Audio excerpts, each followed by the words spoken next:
I'm Dan Galusha, and welcome to another edition of Shooting Plink. Well, I got my favorite subject, a Henry rifle, but it's a little bit different. It's this one right here. It's the Henry AR7 survival rifle. Now, we've done a review on this in the past. We've shot it at different times, and we were going to do a revisit a while back. Well, I started to do the revisit, and we were assembling it, starting to assemble it, and the receiver fell apart. And I've been having some problems in the past, so Henry says, get that in here. I sent it in, and they just replaced it. And I'm glad they did, because it is a little bit different, and I'll show you that in just a second. Now, this is the box that it comes in, and like I said, it's called an AR7. Well, that's the American Rifle Model 7. That was the original company that made these. Actually, it was for the Army Air Force at that time, and they used them for a survival rifle. It's a 22. It only has an 8-round magazine in it.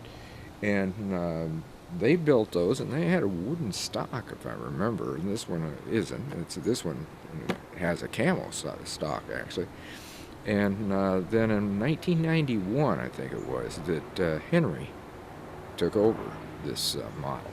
So anyway, like I said, it's a 22. It's strictly survival type thing. So don't let that AR scare you. It doesn't have anything to do with anything other than the fact it was an American rifle. The box fits tight, I'll tell you.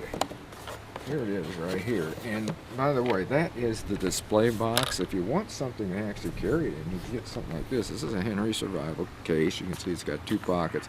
They also sell this in a model, and it's padded inside, by the way, but they also sell it in a model. These things are full of your survival stuff that you might want, you know, fire starters, that sort of stuff, whatever you want, first aid.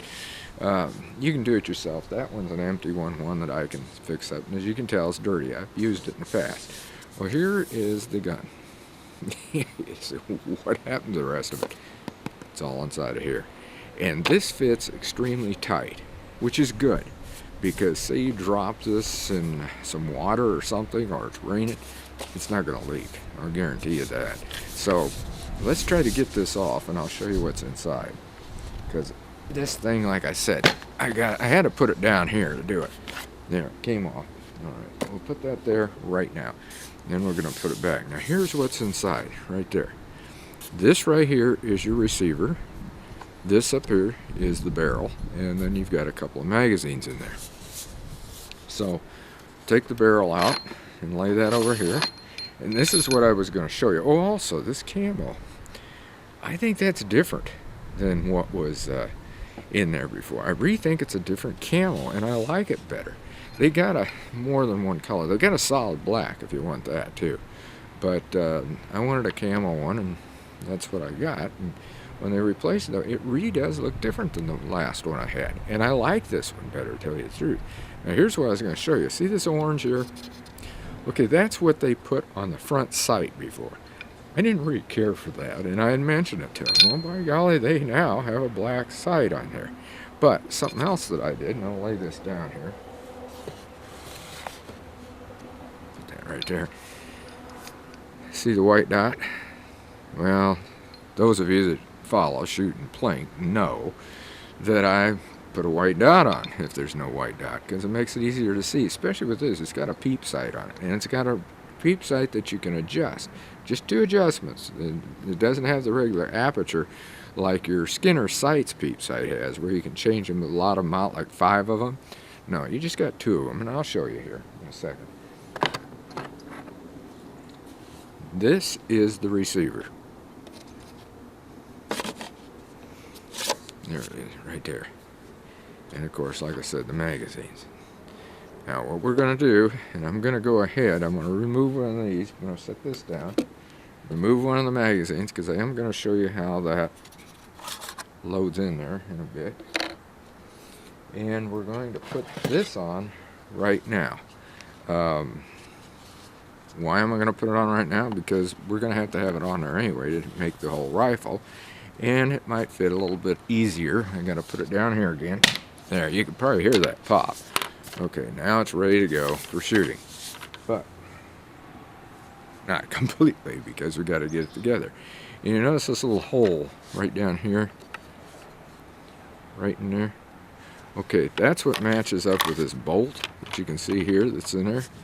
Okay, you put that in, just like that. There it is. That's the way it's going to end up. Now this takes a little bit to screw this down. You know, you just might start it, but once you get going, it's going to take a while to screw it in.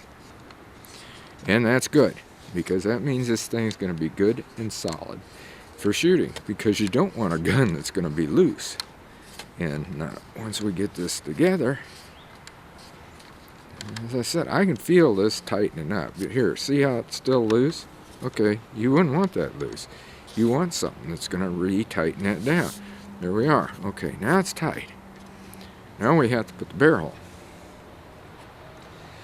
Now this is pretty much a no-brainer because you want your sight up. So that's the way it's going to go. There is a notch that will click into down there. There's a little spot. You probably can't see it, but it's over here on this side. That's what that notch fits into. There, see, that fits in there, so you know that you got it seated good. And then this takes a little bit of time too to screw this down. It just depends on how fast you are at it. But again, you want it solid. You don't want it so that it's flopping around, especially your barrel. Well, nothing really. Now, we got ourselves a solid gun. Where do you put the magazine? Well, probably where you'd think it would go, right in here. And this is the magazine release. So I'll show you that, and you can see this. This is the charger lever. We'll be using it in a second.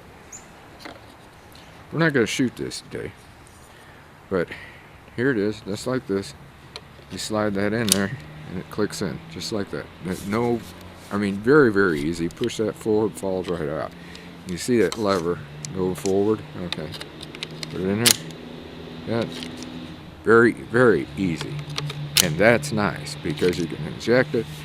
Now I've got probably about 8 of these, so I can carry quite a few of them with me. And one of the things that I would suggest is if you are going to be carrying it for something like that, and you have these in here, preload these. I mean, you're not going to want them if you're needing them for something like that, for survival of that, or if you're just going to go out and shoot, you'll have 16 rounds there to shoot, as with the 2 magazines. That's what you're going to have. And also this thing has got a rail on it, a Picatinny rail, so you can mount if you want. Although if you do mount something, remember it's not going to go in here again, not with that on, it's not. So, and then here's your charger level. We're going to put this in there again like that, and she's ready to shoot. Now the beep sight, I was going to tell you about that. You know, here it is right here. See how that is? This is the, well, I guess you would say the ghost one. You can't see the other one. The other one's a very small one. Now the other one, where it's at, is down below here. So to change that, you have to remove this receiver. And then you take this screw out right here, and you just flip it around. That's all you do. And then you have yourself a different one. Now, if you want an entirely different one, you can remove that all together, and that will actually be the ghost. These two are different sizes, but this one would be the ghost totally removed. But this size right here, this works pretty doggone good. You can see down it good. You can see that white dot down there, and it makes a really nice shot. And like I said, we're going to be firing this later when we go to Cedar Oaks. But I did want you to see the newer version that I got, how you put it together. And to take it apart, you just do everything just the opposite. Put it in there, slap this, and you're ready to take it and go wherever. Here's something I want to mention too. This is the safety right here, just like that. You put it back like this, and it's safe. Push it forward, and it's ready to fire. Didn't want to mention that. I mean, it's a safety. That's important. Like I always say, shoot safe. So until next time, shoot safe and have a great day of plinking.